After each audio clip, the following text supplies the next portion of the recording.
Hello, हाय, नमस्कार। Lucky institute of professional studies के इस यूट्यूब चैनल पर आपका फिर से स्वागत है।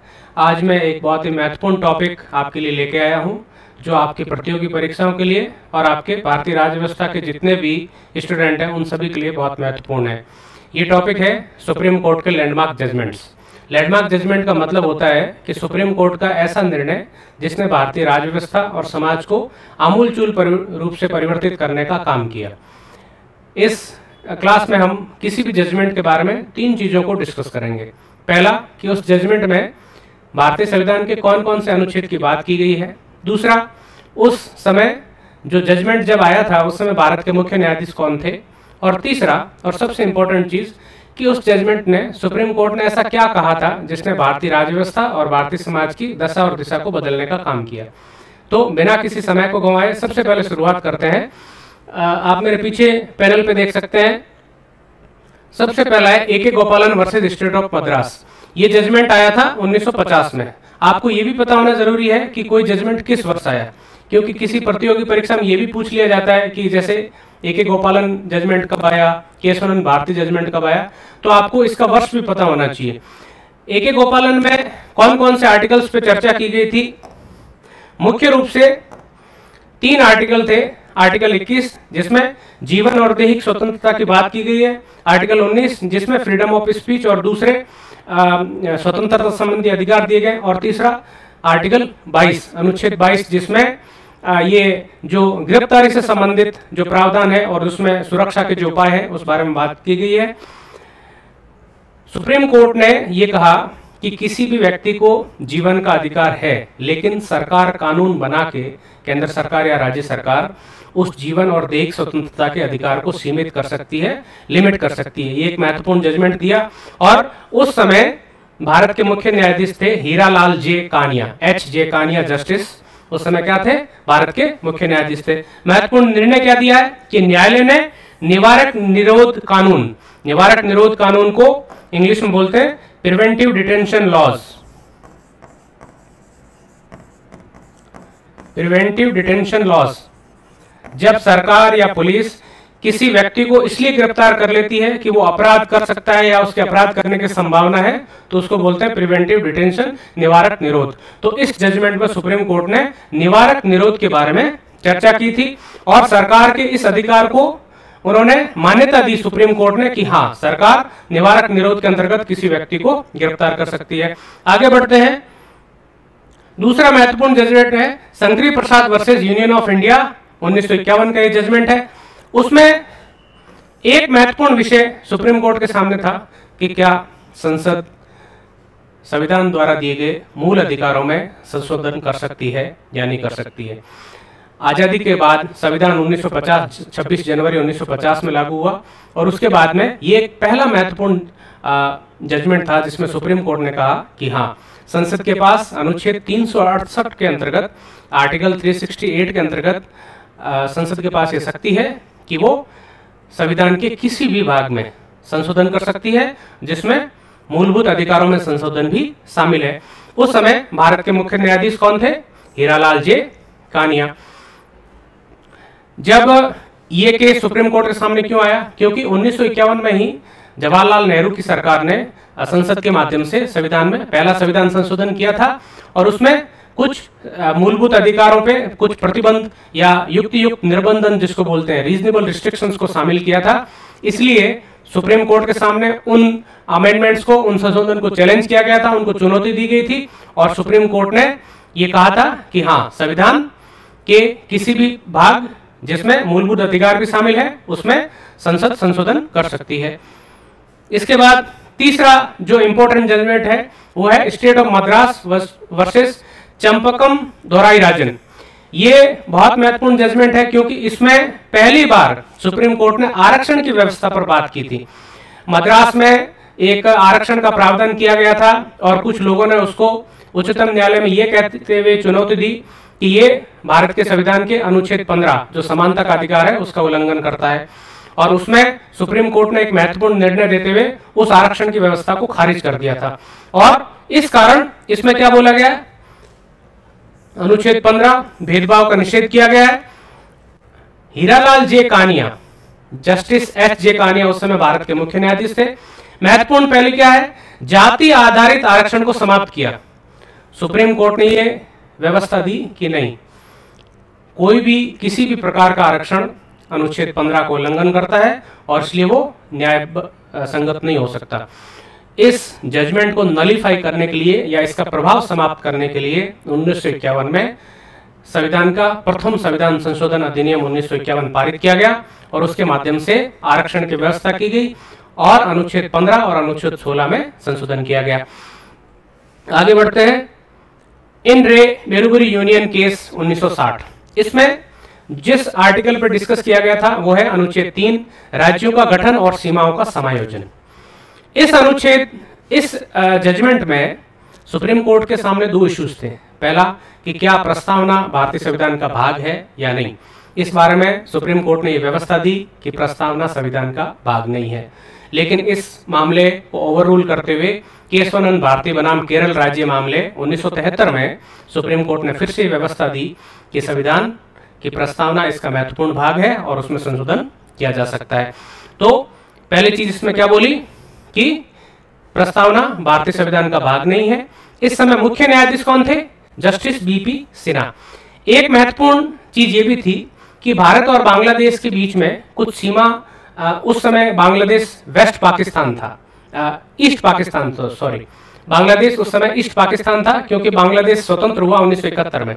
तो ईस्ट पाकिस्तान और भारत के बीच में कुछ एनक्लेव्स, सीमा पे जो क्षेत्र थे उनका आदान प्रदान हुआ था और उसको कुछ लोगों ने चुनौती दी थी कि सीमा का आदान या सीमा क्षेत्रों का आदान प्रदान बिना संविधान संशोधन नहीं हो सकता।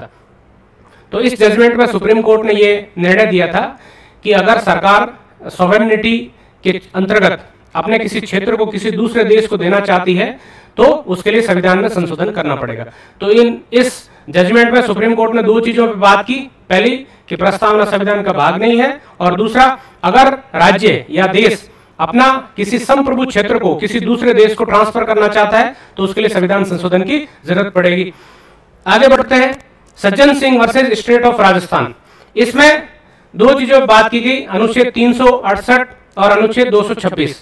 अनुच्छेद 368 संविधान में संशोधन की बात करता है, जबकि 226 में उच्च न्यायालय जो हाईकोर्ट्स हैं उनकी रिट पावर्स की बात की गई है कि कोई भी व्यक्ति के अगर मूल अधिकारों का उल्लंघन होता है तो वो व्यक्ति उच्च न्यायालय जाके न्याय मांग सकता है, कोर्ट का दरवाजा खटखटा सकता है। 5 प्रकार की रिट इस अनुच्छेद के अंतर्गत हाईकोर्ट जारी कर सकता है। इस समय जो सुप्रीम कोर्ट के चीफ जस्टिस थे वो थे जस्टिस पी.बी. गजेंद्र गढ़कर। इसमें सुप्रीम कोर्ट ने एक महत्वपूर्ण व्यवस्था देते हुए जो संगरी प्रसाद का अपना जजमेंट था 1951 का जो हमने डिस्कस किया था, उसी फैसले को बरकरार रखते हुए, उसी को एफर्म करते हुए सुप्रीम कोर्ट ने कहा कि संसद के पास ये शक्ति है कि वो संविधान के किसी भी भाग में संशोधन कर सकती है जिसमें मूलभूत अधिकारों में संशोधन भी शामिल है। आगे बढ़ते हैं। ये एक बहुत महत्वपूर्ण निर्णय की हम चर्चा करने जा रहे हैं जो है Golaknath versus state of Punjab 1967।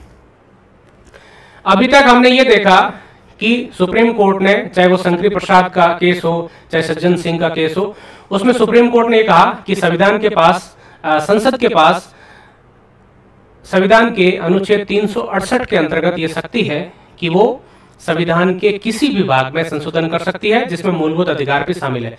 लेकिन पहली बार उच्चतम न्यायालय ने Golaknath versus state of Punjab मामले में एक बहुत महत्वपूर्ण निर्णय देते हुए ये कहा कि हाँ, संसद को संविधान के किसी भी भाग में संशोधन करने का अधिकार है लेकिन वो मूलभूत अधिकारों में संशोधन नहीं कर सकती। ध्यान रखिए, सुप्रीम कोर्ट ने क्या कहा कि संविधान के किसी भी भाग में संशोधन करने का अधिकार संसद को है लेकिन उनमें मूलभूत अधिकार शामिल नहीं है। इसमें अनुच्छेद 13 की भी बात कर सकते हैं। अनुच्छेद 13, इसमें यह कहा गया है, अनुच्छेद 13 में एक प्रावधान है कि अगर संसद द्वारा बनाया गया कोई भी कानून मूलभूत अधिकारों का उल्लंघन करता है तो वो असंवैधानिक होगा। तो गोलकनाथ में सुप्रीम कोर्ट ने कहा कि अगर कोई संशोधन संविधान में लाया जाता है जिसके माध्यम से मूलभूत अधिकारों को कम करने की कोशिश की गई है तो वो कानून भी असंवैधानिक माना जाएगा। यानी संसद मूलभूत अधिकारों में किसी भी प्रकार का संशोधन नहीं कर सकती। इस समय सुप्रीम कोर्ट के चीफ जस्टिस कौन थे? जस्टिस के सुब्बा राव। ये माना गया कि संसद मौलिक अधिकारों में संशोधन नहीं कर सकती, उन्हें भविष्य में संशोधन से सुरक्षित रखती है। यानी सुप्रीम कोर्ट ने क्लियर कह दिया कि मूलभूत अधिकारों में कोई संशोधन करने की शक्ति संसद के पास नहीं है। हालांकि बाद में इस जजमेंट को ओवररूल किया गया था, उसको रद्द कर दिया गया था, नलीफाई कर दिया, इसका प्रभाव समाप्त कर दिया, वो हम आगे के जजमेंट में देखेंगे। अब एक बात महत्वपूर्ण जजमेंट जिसको अभी तक सुप्रीम कोर्ट का सबसे महत्वपूर्ण जजमेंट माना जाता है, जिसका प्रभाव आज भी सुप्रीम कोर्ट के कई मामलों में दिखता है, यह है Kesavananda Bharati versus state of Kerala. अभी लगभग इस जजमेंट को पिछले साल 50 साल पूरे हुए, अगर आप सुप्रीम कोर्ट की वेबसाइट देखोगे उसमें भी इस जजमेंट के बारे में बहुत कुछ कहा गया है। भारत के मुख्य न्यायाधीश